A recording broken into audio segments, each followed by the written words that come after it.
And again, hello guests and subscribers. Great dry weather today. I walk slowly along the surprisingly clean and uncrowded streets of Elie, one of two old villages that, since 1930, formed a new royal city and, after the abolition of the name Royal Burgh in 1975, just became another coastal Scottish city that beckons with authenticity to those who like to look into the past. For those who don't know, I'm in Fife, East Neuk, on the north coast of the Firth of Forth. Friendly Elie meets me despite the fact that the sun is hidden behind the clouds. It is as if it's constantly ready to meet guests. They even placed a map of the area here, so that no one gets lost. By the way, they say that the name of the village is not a female name. The toponym Elie was formed from the Gaelic noun illet, translated in different ways. Someone claimed that Elie means grave, but the poetic phrase rocky place is more appropriate to me.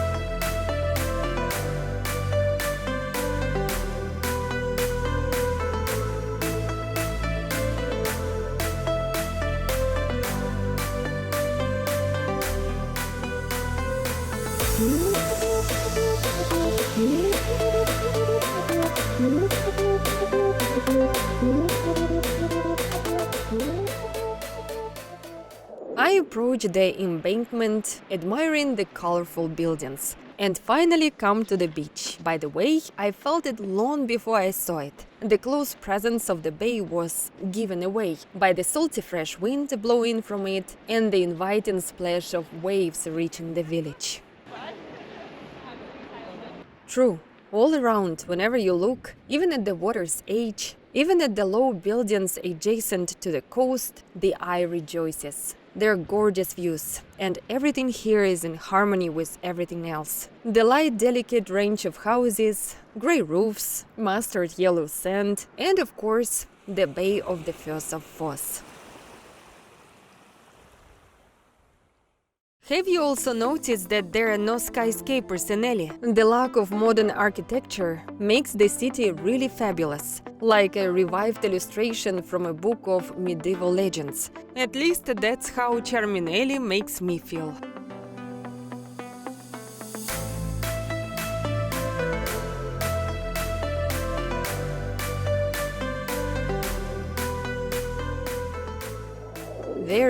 Very colorful houses here. They transform the space around them, distorting time and turning it back. Well, the spacious part of the village spread out on the left is my second love at first sight today. Where the cheerful cry of seagulls comes from, the unbridled elements of salt water, wind and sand rage. Due to the fact that today it's cloudy and the sky is covered with bluish clouds, water and air have merged into one single gamut, occupying the entire horizon. It seems that the sea is everywhere, above your head and under your feet, flooding with itself all the space, where only the eye can reach. Well, what can I say, friends? Here they treat the incomparably beautiful natural environment very carefully and reverently. And for this, my separate thank you. Everyone is comfortable on the embankment, both fish and gulls and people resting from the hustle and bustle.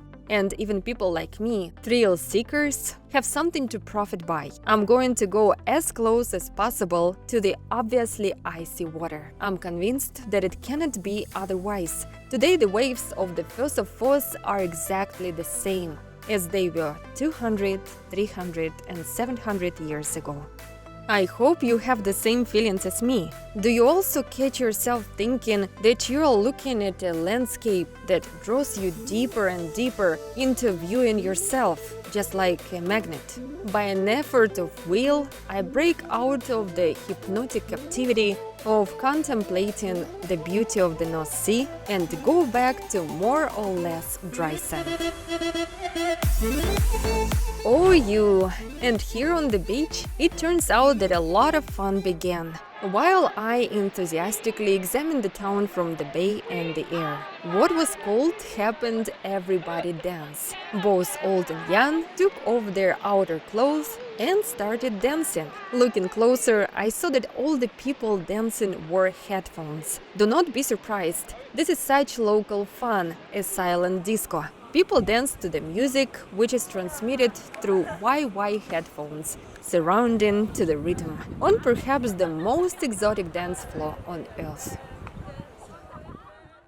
Moving a little in time to the cry of seagulls and the laughter of disco dancers, I wander back to the residential areas of Elie.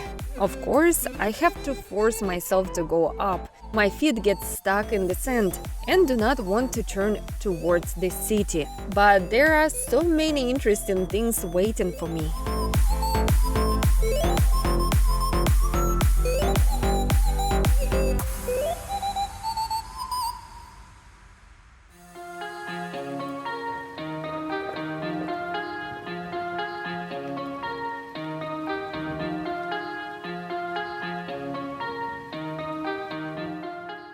Walking on firm ground, I go deep into the village with purpose, examining its architecture simultaneously. My God, how organic everything is here.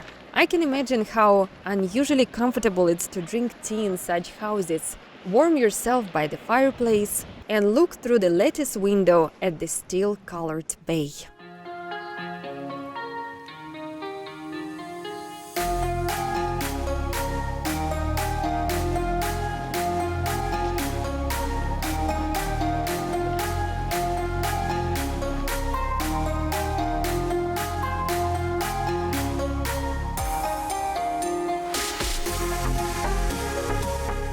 All terraces, and this is the name of the place where I go, terraces. And the coast opens up again in front of me. It looks completely different, more accurate or something. It's as if a door to the Middle Ages has opened here, and I, seeing a cylinder protruding above the cliff, walk a step.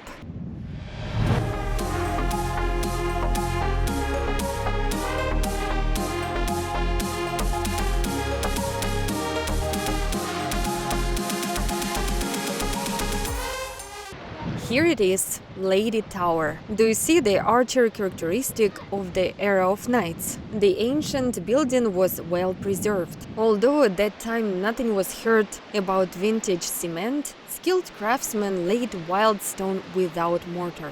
The energy next to the tower is the most powerful. It's immediately clear that this is a centuries-old artifact with a rich history. It was built for Lady Janet Anstruther in 1770. She liked to sit and watch the sea and relax after her swim. She also thrived on loneliness, and when she was about to bath, she would send special people through the streets of Elie to ring a bell to warn the townspeople to stay away.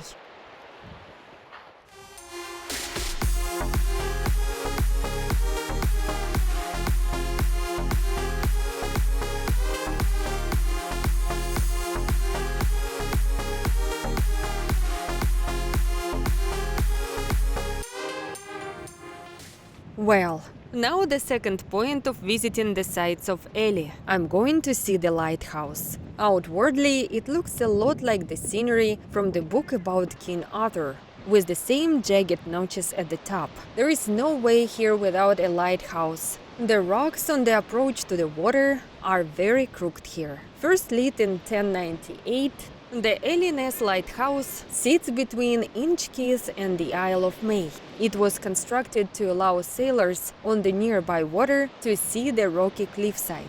The lighthouse was restored to its former glory in 2010. Now, both the lighthouse and nearby cottages are maintained by the Elie Historical Society. Well, that's all. I turned home with regret. My walk has come to an end. Goodbye, Elie. We'll definitely meet again. If you liked my video, don't forget to subscribe to the channel.